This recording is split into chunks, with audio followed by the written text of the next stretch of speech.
메타버스는 지나간 유행처럼 들립니다. 사명을 바꾸면서까지 메타버스에 올인하던 메타가 최근 내어놓은 퀘스트 프로와 호라이즌 등은 반응이 신통치 않습니다. 반면 달리와 챗GPT 등 생성형 AI는 새로운 시대를 열고 있습니다. 구글, 마이크로소프트, 엔비디아 등 빅테크들이 AI 중심으로 새 판을 짜고 있고, 여러 오픈소스 기업까지 뛰어들며 하루가 다르게 혁신적인 기술들이 등장하고 있습니다. 이런 시점에서 메타버스는 AI에 비하면 벌써 낡아버린 이름처럼 들립니다. 그런데 최근 기술 미디어 더 인포메이션지에 올라온 기사는 많은 사람들이 생각하던 부분에 대해 얘기했습니다. 요지는 생성형 AI 같은 신기술은 메타버스의 종말을 의미한 게 아니라 오히려 메타버스를 앞당길 수 있는 촉매제가 될 수 있다는 것입니다. 꼭 메타버스라고 한정할 필요는 없습니다. 게임에서 맵이나 월드를 구성할 때 그 공간을 채울 배경, 오브젝트 등 모든 요소를 만드는 건 쉽지 않습니다.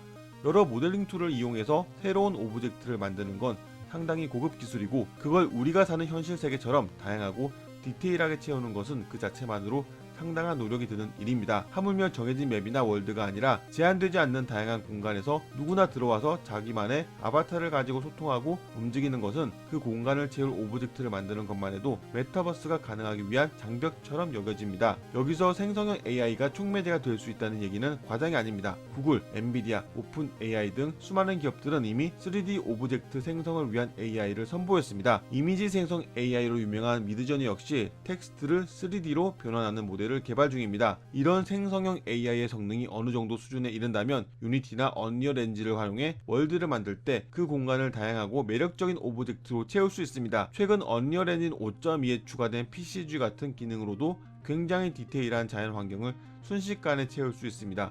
메타버스란 공간을 채우는 작업의 자동화가 그 공간을 매력적이게 만들어야 사람들은 들어오고 싶어 할 것입니다. 더 인포메이션의 글에선 이런 메타버스의 콘텐츠 제작의 장벽이 빠르게 사라지는 순간을 유튜브의 순간에 비유하고 있습니다. 사실 유튜브가 등장한 2005년쯤의 초기로 돌아가 보면 인터넷에 영상을 촬영, 편집, 업로드하는 건 그 자체로 상당한 품이 드는 일이었습니다. 그러나 2년 후 2007년 아이폰이 등장했고, 그 이후 스마트폰의 빠른 발전으로 누구나 핸드폰 하나만 있으면 영상을 찍어 올릴 수 있게 됐습니다. 이런 컨텐츠 제작자의 폭발적인 성장이 유튜브의 시대를 끌고 왔다고 해도 과언이 아닙니다. 지금의 3D 환경을 위한 기술적 장벽은 너무 높습니다. 블렌더, 마야 등 무엇을 활용하더라도 상당한 기술을 익혀야 실제 월드에 쓸만한 오브젝트를 만들 수 있습니다. 스마트폰이 유튜브를 채울 영상을 폭발적으로 생산해냈듯이 생성형 AI는 메타버스를 채울 오브젝트를 폭발적으로 생성해낼 수 있을 거라는 가설은 근거가 있어 보입니다. 물론 이에 대한 회의론도 있습니다. 저커버그의 메타는 이미 메타버스를 포기하고 AI에 주력하고 있다는 주장입니다. 그러나 이것은 메타의 전략적인 행보일 수 있습니다. 최근 메타의 가상세계 플랫폼인 호라이즌은 혹평을 받았지만 그것은 그 공간이 매력적이지 않아서일 수 있습니다. 사용자들이 자유롭고 창의적으로 다양한 월드를 창조해내는 로블록스, 마인크래프트, 최근엔 언리얼 엔진에서 공개한 포트나이트의 UEFN까지 사람들은 자기만의 세계를 가상 공간에 만들고 싶어 합니다.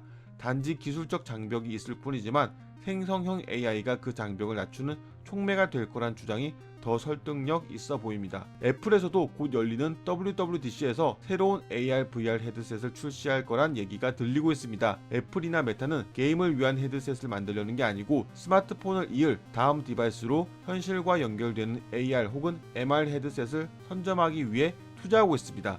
물론 생성형 AI만으로 메타버스가 구현되고 사람들이 헤드셋을 모두 구매해서 쓰게 될 거라고 보긴 힘듭니다.